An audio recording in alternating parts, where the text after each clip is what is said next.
Tenemos en línea al intendente de Merlo, Gustavo Menéndez, que gentilmente nos atiende telefónicamente. ¿Cómo le va, intendente? Aquí Lorena Toso en QM Noticias. ¿Cómo está usted? Hola Lorena, muy buenas tardes. Buenas tardes. Bueno, estábamos aquí de alguna manera contando o anticipándonos un poco a lo que va a pasar dentro de solamente 48 horas con el Congreso Nacional del Partido Justicialista y sabemos que ha habido una reunión de los intendentes de la primera sección intentando buscar alguna suerte de acuerdos y también me imagino que llevando algunas temáticas para debatir en el Congreso. Sí, bueno, es habitual las interconsultas permanentes entre quienes somos el primer mostrador del Estado, ¿no? Que somos los intendentes. Así que, bueno, nos consultamos casi a diario y nos ayudamos casi a diario respecto de todas las cuestiones que tienen que ver con la gestión y, por supuesto, es hasta casi natural que también hablemos acerca de las decisiones políticas que se tienen que ir tomando, independientemente que siempre todos los intendentes son muy respetuosos de la mirada que pueda tener un compañero diferente a la de uno. Lo cierto es que todos coincidimos en que el peronismo debe ir camino a la unidad y que todos tenemos que trabajar muchísimo en pos de esa unidad, ¿no? Intendente, en ese camino hacia la unidad, algunas voces en las últimas horas mencionaron el nombre de José Luis Gioja como quien podría llegar a ser el que aunara todos los criterios y los votos para convertirse en la nueva autoridad del partido a nivel nacional. ¿Esto es posible? ¿Usted lo ve posible dentro de lo que va a ocurrir hacia el futuro en el partido? El gobernador Gioja es alguien muy respetado hacia adentro y hacia afuera del peronismo. Es una persona que todos los peronistas guardamos un aprecio y un respeto por él. Hay muchos compañeros que van a estar el miércoles en el PJ y adelantar o dar por cierto o por seguro la decisión me resulta inconveniente, pero claro. Es una de las personas que tienen ya te digo, la más alta consideración de gran parte del peronismo en el país. Es un poco impresionante, por utilizar un término que puede usted discutírmelo si quiere, el hecho de estar dialogando con diferentes referentes del Partido Justicialista a la hora de hablar de la unificación del partido. Uno tiene la sensación de estar hablando de otro partido, ¿no? Estaba pensando en la Unión Cívica Radical de hace unos años atrás, que lamentablemente nunca terminó de lograrlo y después terminó adhiriéndose a otras fuerzas para lograr lo que hoy es la participación dentro del gobierno nacional y de algunos gobiernos en la provincia de Buenos Aires y a lo largo y ancho de todo el país. ¿Cómo cree que es la perspectiva de cara a esta unificación del partido, sobre todo teniendo en cuenta que hay voces muy disímiles y algunas que llegan fundamentalmente del kirchnerismo que no han estado para nada de acuerdo en las posturas mantenidas por lo que podríamos llamar el núcleo más duro del PJ histórico? Bueno, pero yo creo que el peronismo como fuerza política es incomparable, no solamente con fuerzas políticas de la Argentina, sino te diría que a nivel internacional 1000 veces han matado, entre comillas, al peronismo y 1000 veces ha revivido cual ave fénix. Lo cierto es que en esta última etapa democrática del 83 a la fecha, el peronismo ya ha estado en situación de derrota y muchas veces había quienes auguraban la desintegración del peronismo. Eso no va a suceder, no sucedió antes, no va a suceder ahora. Había una frase así medio cómica para definirlo, que mientras más peleábamos o cuando nos peleábamos los peronistas en realidad nos estábamos reproduciendo. Cierto es que está muy bien que haya diferentes miradas, porque el peronismo en su conjunto ha sido un gran movimiento nacional, es mucho más que un partido o un simple partido. Como todo movimiento, lo integran personas que tienen miradas inclusive filosóficas de la realidad y de la política que se diferencian. Entonces, aprovechando lo que siempre dice nuestro querido Papa Francisco respecto de la concordia, que es la unidad en la diversidad, bueno, perfectamente es aplicable a la realidad del peronismo. Creo que esas miradas diferentes deben ser complementarias y deben enriquecer el resultado final, la síntesis final a la cual debe arribar el peronismo, que cuando está unido es la fuerza política más importante de la historia de la Argentina, ¿no? Con lo cual podríamos inferir, intendente, que no ha estado unido claramente en los últimos tiempos, porque si no la victoria hubiera sido del partido en las últimas elecciones, y ha habido además contundentes derrotas en algunos lugares que eran bastiones impensados para que el peronismo perdiera. Por ejemplo, la provincia de Buenos Aires, ¿no? Yo creo que pensarnos que porque no estuvimos, o que gente sienta que es una cuestión de unidad y se le atribuye la derrota a que no se ha unificado determinada estrategia en algún lugar del país, me parece que es tomar con liviandad el derecho soberano de un pueblo a elegir. Creo que uno tiene que ser muy respetuoso del resultado de las urnas y que debemos hacer una interpretación con exactitud quirúrgica. Sí, yo en realidad me tomaba de sus palabras, intendente. Creo que la gente votó por un cambio. Nosotros no supimos interpretar lo que la sociedad nos estaba reclamando. Si bien hemos tenido estos últimos 12 años un montón de políticas muy acertadas y que han redundado en beneficio de muchísimos sectores de la sociedad, evidentemente el pueblo fue eligiendo otras opciones. Así que nosotros tenemos la obligación de transformarnos en la mejor versión de nosotros mismos para poder ofrecer nuevamente a la ciudadanía argentina un proyecto, un modelo de país con el cual se sientan identificados. Por decirlo en términos poéticos, el peronismo tiene que volver a enamorar al pueblo. Y bueno, tenemos que hacer la autocrítica respetuosa, positiva, pero autocrítica, en fin, bien profunda, sin que nadie se sienta ofendido, enojado, y sin que no prevalezca la necesidad de encontrar culpables, sino que aprendamos de los errores que hemos cometido para no volver a cometerlos en el futuro. Y en ese sentido tenemos, al menos yo tengo una mirada que tiene que ver con la unidad, con la complementación que deberíamos hacernos entre nosotros de las distintas miradas de la realidad, como te decía. Intendente, a propósito de cambios y de lo que ha significado la llegada del nuevo gobierno y de todo lo que viene sucediendo y ocurriendo en estos primeros meses de gestión del gobierno nacional de Mauricio Macri y del gobierno provincial de María Eugenia Vidal, ¿cómo ha sido para ustedes la relación con ambas autoridades? Y quiero preguntarle después puntualmente por la reunión mantenida con el ministro del Interior, Rogelio Frigerio. ¿Cómo los intendentes, y sobre todo siendo de partido diferente a las autoridades nacionales y provinciales, han ido manejando este acercamiento y este ida y vuelta con las autoridades de la provincia y de la nación? No, muy bien, muy bien. Mira, voy a volver a robarle una frase de nuestro querido Papa Francisco, donde dice que el tiempo de Dios es perfecto y que todo llega ni un segundo antes ni un segundo después. ¿Qué quiero significar con esto? Hay un tiempo para todo, hay un tiempo donde hay una compulsa electoral, y hay un tiempo que es el tiempo de la gestión, el tiempo de unificar criterios, el tiempo de poner el hombro, el tiempo de escuchar al otro, el tiempo de trabajar mancomunados para bien de la ciudadanía. Así que creo que ese es el tiempo de este año 2016, por eso nosotros nos hemos acercado cuando la gobernadora necesitó nuestro apoyo para que salga la ley de presupuesto, y ahí hemos estado. Y estaremos cada vez que se ponga en juego ahora la gobernabilidad, porque creemos que como oposición debemos ser absolutamente responsables y brindar gobernabilidad a quienes han ganado limpiamente la elección. Ahora, también hay un tiempo para criticar y para evaluar resultados y ver qué opina la sociedad, que va a ser recién el año que viene en la elección intermedia. Bueno, ahí llegará tal vez el tiempo de la crítica, pero la crítica debe ser inteligente y debe ser oportuna. Creo que sería inoportuno hoy, ¿no?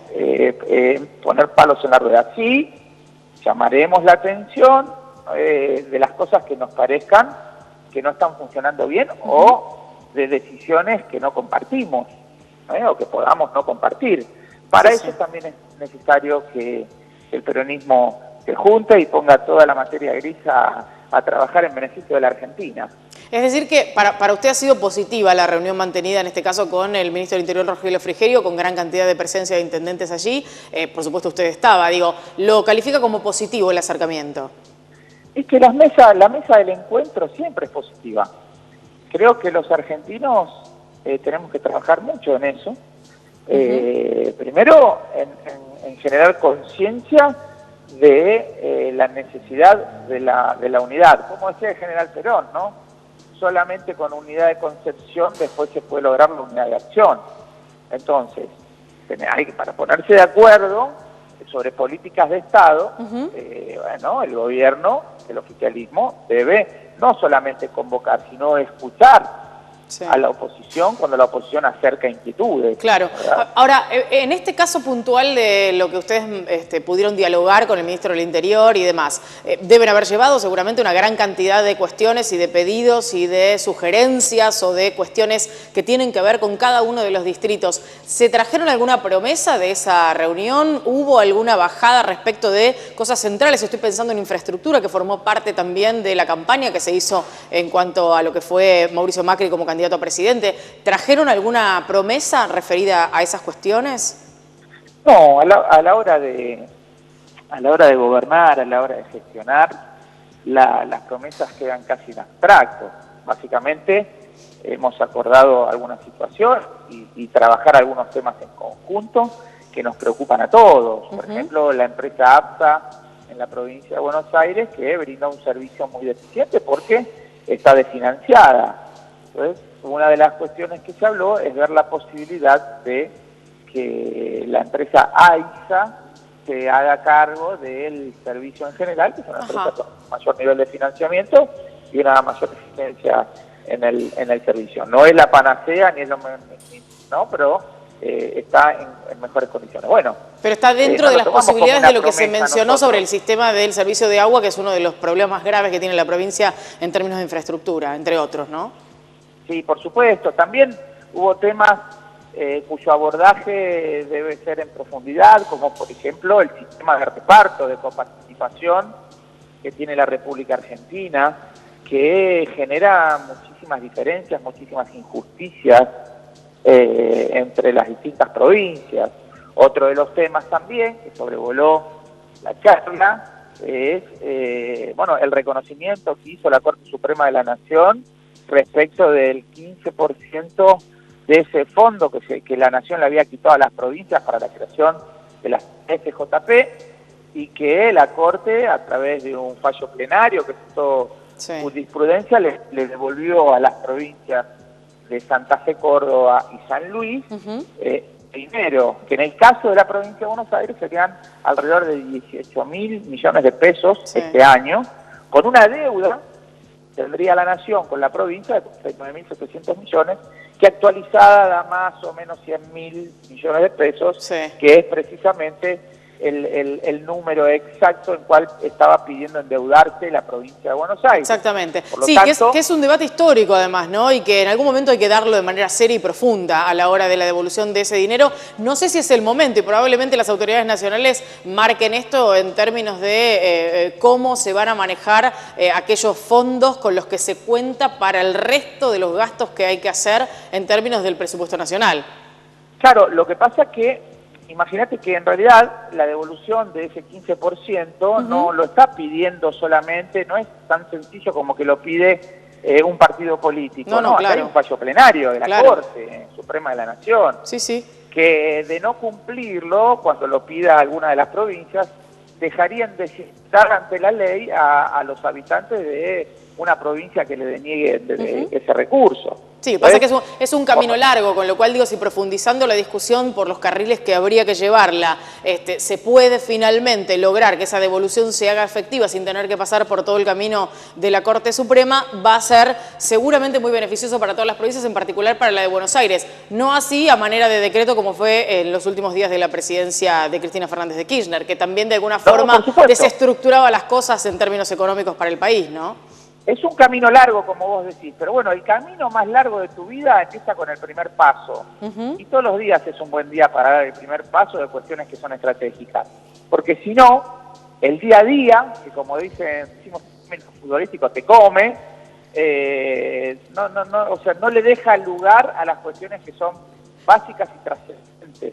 Entonces, reformular el sistema de reparto, que las provincias puedan financiar las obras tan necesarias, que para el gobierno nacional valga lo mismo un ciudadano que vive en la ciudad de Buenos Aires como uno de Chubut, de Santa Cruz, de Tucumán o de Merlo, provincia de Buenos Aires, está en lo central. Claro. Intendente, a propósito de su localidad, de Merlo y de estos meses de gestión, usted viene de, digamos, a reemplazar a un hombre que ha estado una veintena de años al frente del municipio de Merlo, con todo lo que ya sabemos que conllevó la municipalidad o el municipio llevado adelante por Raúl Otacé en su momento. Y ha tenido cuestiones relacionadas con la transición, que en algún momento lo hemos escuchado mencionar, y además en los últimos tiempos, en los últimos meses, la toma que concluyó luego con lo que fue el desalojo, la justicia auspiciando este desalojo, por lo menos aprobándolo, y todo lo que pasó en medio de esto. Vamos a tratar de ir ordenando algunas cuestiones. Empecemos por el tema de la toma. ¿En qué estado se encuentra ahora y cómo es la situación de esas familias que fueron finalmente desalojadas? Bueno, mira, en principio hubo más de 90 tomas generadas por el gobierno saliente, especulando con la necesidad de la gente, ¿no? Y que después, encima de la especulación política que intermedió esas ocupaciones, se le sumó la instalación dentro de alguna de las tomas de delincuencia, algunos que se dedicaban a vender drogas, otros delincuentes de distinta calaña. Bueno, eso hizo que la conflictividad alrededor de esa toma gigante de 60 hectáreas fuera elevadísima. Bueno, costó vida, inclusive hace pocos días la vida de un niño de 8 años, que a mi humilde criterio terminó acelerando la decisión de la justicia de desocupar ese predio, ¿no? Claro. Así que bueno, en la actualidad el predio está absolutamente desocupado, la posesión fue entregada nuevamente a sus titulares de dominio, hemos encuestado en el municipio de Merlo a varios centenares de personas que estaban en la ocupación. Sí. Te puedo decir que el 30% de las personas solamente eran de Merlo, el resto eran de distintos lugares del conurbano bonaerense, que bueno, muchos de ellos volvieron a los lugares donde estaban antes, que y con ese 30% que eran oriundos de Merlo, ¿va a haber una reubicación, la posibilidad de que tengan el acceso a un tipo de vivienda que pueda brindarles el municipio, a lo mejor a través de los programas de la provincia o nacionales? Se está hablando, es parte de las cuestiones que tienen que hablarse. Por un lado, la inversión privada, que es importante para generar oportunidades, pero también, obviamente, la inversión del Estado, claro. Que detrás de eso estamos. Ahí en el mismo lugar donde estaban asentados, los titulares de dominio venían hace años solicitando en la municipalidad la posibilidad de hacer una urbanización que siempre les fue denegada. Por supuesto que nosotros estamos a favor de esa urbanización, siempre y cuando contenga un proyecto que le dé la posibilidad de brindar soluciones habitacionales y no que genere un problema mayor. No queremos una urbanización que solamente venga con apertura de calles. Claro. Tiene que haber servicios, tiene que haber inversión real, porque si no después termina soportando todo el vecino de Merlo, ¿no? Exactamente. Intendente, ¿con qué se encontró en Merlo cuando llegó? Me refiero al ordenamiento, la cuestión de los empleados, los diferentes contratos que pudieron haberse hecho en los últimos tiempos, la caja. Digo, ¿con qué se encontró? ¿Con qué realidad se encontró? 430 millones de pesos de deuda, 0 pesos en caja, adeudando el mes de noviembre todavía los empleados, 3.000 personas puestas en planta permanente que antes eran contratos basura, un aumento de un 175% en los saberes de algunos estados, la creación de estructuras elefantoides, por ejemplo, 3 faltas con 9 secretarías cada uno, con cientos de empleados, un defensor del pueblo con 11 secretarías también, con un poco más de 150 empleados. Sinceramente, bueno, la destrucción entera del parque automotor, la desaparición de herramientas, el vaciamiento del Estado, la destrucción de legajos del personal, más de 4.500 destrucciones de legajos. Bueno, un panorama muy complejo, por eso hemos decretado la emergencia administrativa, financiera y económica del municipio, que nos permitió poder administrar los escasos recursos que teníamos de manera muy austera. Hoy estamos al día con los empleados, se le ha pagado a todo el mundo y estamos empezando a liquidar parte de la deuda. Y una curiosidad al respecto. El próximo miércoles se va a encontrar con Otacé en el Congreso del PJ. Supongo que va a ir. La verdad que no tengo la menor idea. Nosotros, los intendentes nuevos, vamos a ir. Sí. Creemos que la gente, el pueblo, a través de su voto, ha dejado un mensaje muy claro de la necesidad de una renovación de los cuadros dirigenciales, a nivel general en todo el país, no solamente dentro del peronismo. Así que nosotros, que ejercemos liderazgos sometidos a votación, ¿no? Ejercemos liderazgos que tienen relación directa con apoyo popular, vamos a estar presentes en mi caso, para colaborar a la unidad del partido.